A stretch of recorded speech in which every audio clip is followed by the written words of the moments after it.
The key, I guess the linchpin of this, if there is one, is a chapter from the Electronic Word, which is called Digital Decorum and Biostable Illusions.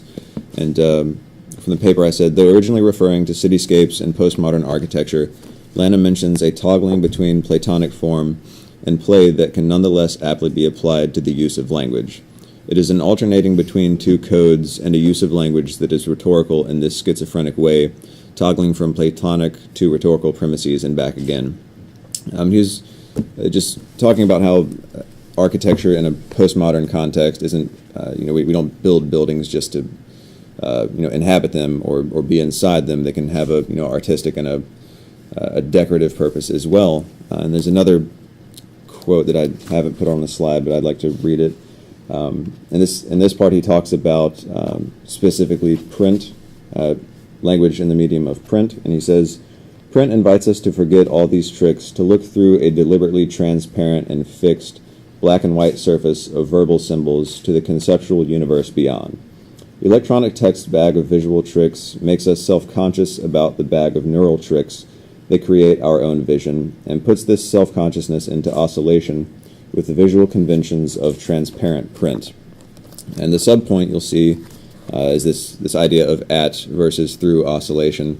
And to Lanham, when we look at something, say you're looking at this, so you're looking at, say, these. Not only do you see, light projecting off of a screen and into your eyes, neurologically rendering you capable of seeing this, but to Lanham, when you look at something, you're kind of given to a self-awareness, because I picked these because I assume that these languages, at least one of them, is foreign to everyone. And when you look at these, you're prevented from seeing what is the opposite end of the binary, and that is through.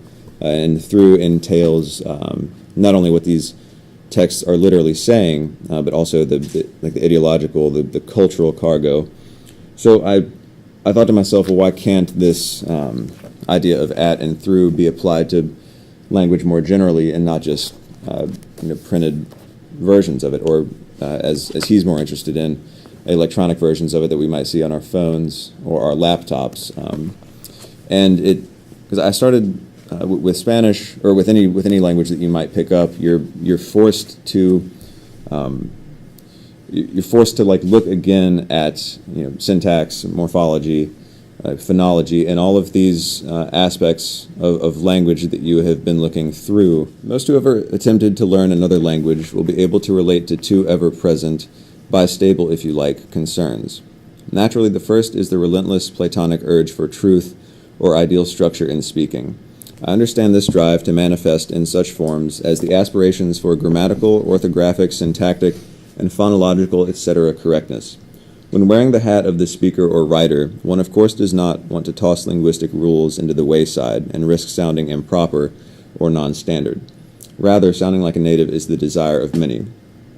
This is my take on Lanham's idea of oscillation, how we might have, say if your first language is English, you probably effortlessly switch between how you would talk in a setting like this versus how you would speak to your friends at a concert or something. But the bistability comes into play. He also refers to this as schizophrenia. So take the previous example of how you would speak in informal situations. Well, this is present also, because I think we can't completely divorce ourselves of what it is to speak a standard language. On the other side of the binary are the desire and need for play. This arises in recognizing and using certain dialects and colloquialisms, using the respective dialect to address speakers from certain areas, purposefully disregarding grammatical conventions for the sake of slang, using specific dialects for the sake of humor, and so on. It is the conscious manipulation of the aforementioned linguistic features in order to better communicate with others.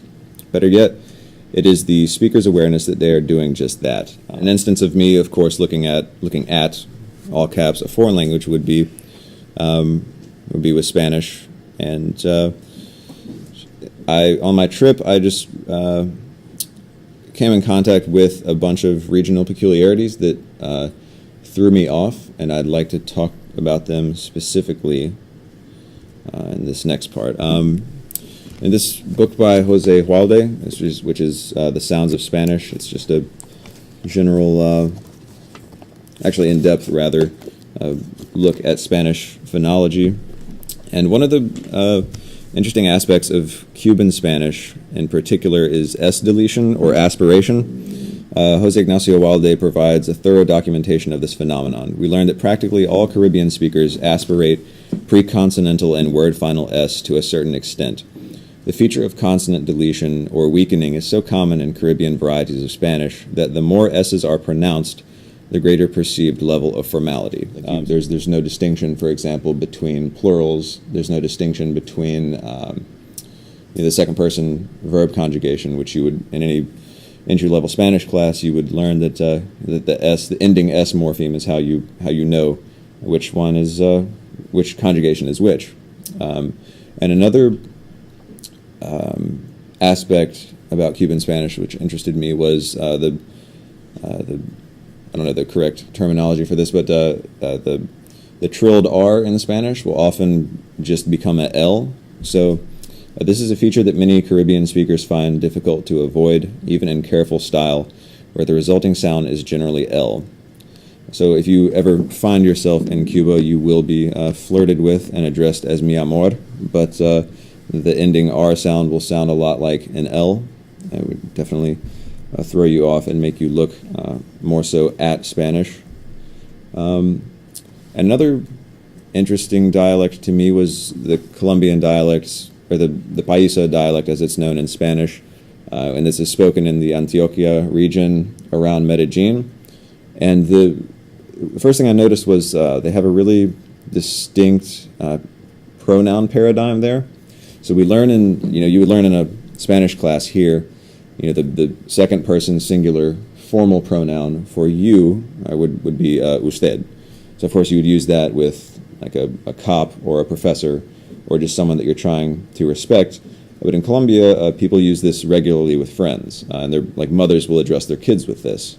And I had friends over there who addressed me with usted, and I'm like you don't have to do that. The palatal lateral approximant, which is written as double L, and the palatal approximant affricate, typically written as Y, and there they are rendered below. And these are supposed to have distinct pronunciations, although I think non-native speakers probably have a hard time picking up on them. And while the merging of these is a phenomenon called Jaísimo. Colombia is by no means the only place that merges these, but for example, where you would hear in Mexico, say you would hear ya or amarillo or oye, not only are the sounds merged in Colombia, but they become almost identical to how we would pronounce, say, the J in jeans, so they would become ja or amarillo or oye. Because when you hear people talk about like second language acquisition, you get like some staple complaints seem to be, oh well, they have in so and so language they have so many ways to say one thing, and I'm like, well, yeah, I mean in English we do too. So I think when you kind of hit the street, so to say, and you confront how a language is actually spoken and not how it's rendered to you in a textbook, I think what you find is that it's much more fluid than fixed, obviously. So what is more is that a beginner can learn to distinguish these various dialects and styles within an L2 language and begin to consciously employ them in addition to using the second language itself. This presents an unfavorable implication to prescriptivists and formalists that language is more symbolic and playful than Platonic and fixed. That is, while there may indeed be a Spanish advocated by the overseeing Real Academia Española, and that there is likely a notion of standard Spanish in each speaker's mind, there is no de facto uniform language to be used, learned, or spoken in practice. Without even a chance to exist in a monolithic, abstract state, it is continuously split and played with in its real-world use. That is to say, the essential or real language is not to be, nor is capable of being sought in a pure, unornamented state. It is evident that, as social creatures, we must speak a language that is dynamic rather than static, a constantly changing emergence rather than a fixed entity. This constantly changing emergence, which can be called play, is one of the strongest causes and motivations for code switching, as well as style switching within the language in question. It breaks up the speech flow and draws attention to a change in code, which would be an example of looking at, and in the symbolic structure of the speech. It is made obvious, if but for a moment, that what is being said somehow ruptures or perhaps even violates what is conceived of as familiar, standard, or proper. If the speaker's assumed or native language is not altered or shaken, their perception of standard speech is. It is only by looking at speech that a non-native speaker may play in another language. Even though we get an idea of how language is actually spoken by actually being put into situations where you have to listen to it and where you have to mentally retrieve it, I wanted to highlight Lanham's ideal of oscillation just a little more. Yet in this oscillation, there is convergence of the simultaneous urges to blend in, a mutual reinforcement had by both ends of the Platonism play binary. To aim for the aforementioned kind of truth, like the truth embedded in the grammatical rules known to all Spanish speakers, for example, seems to only stimulate the desire to be able to traipse into the realm of linguistic, dialectal play when need be, and vice versa. To be sure, even play, an area that may seem like a long-awaited emancipation from Platonism at first glance, is rule-governed and dependent upon some level of prescription, however subliminal or minute. The more we understand that language has various forms that meet certain situations, we can kind of reconcile ourselves that there is no de facto essentialism to language. So there must be syntactic, grammatical, and phonetic characteristics that cohere enough to be considered recognizable within a language. Yet these same characteristics are always and must be capable of being violated. There need exist no irreconcilable chasm between these two proclivities of Platonism and play, and through linguistic perception and delivery. On the contrary, Lanham reminds us that the most skilled manager is one who can toggle from one domain to the other and back, hold the two in mind at once. The manager in this case is simply the one who manages a language. What is to be gained from code switching is a payoff perpetually sought by humans whether we know it or not. The ability to speak with the situation in one's favor. At stakes are a richer understanding of all of the tongues at a person's disposal and the ability to communicate more thoroughly and purposefully with speakers of other languages. This is just as true in shifting between certain dialects within any language, when a nondescript dialect scant in regional peculiarities and area-specific linguistic cargo could be more easily used. The heart of these interactions, perceptible or not, conveys clues to our proximate places within social spaces, asserting our suitability as friends and partners, and so on. The rhetoric embedded in language is wholly realistic and continually born anew, and can serve to galvanize numerous interpersonal bonds via the use of language as a symbolic means of inducing cooperation in beings that by nature respond to symbols.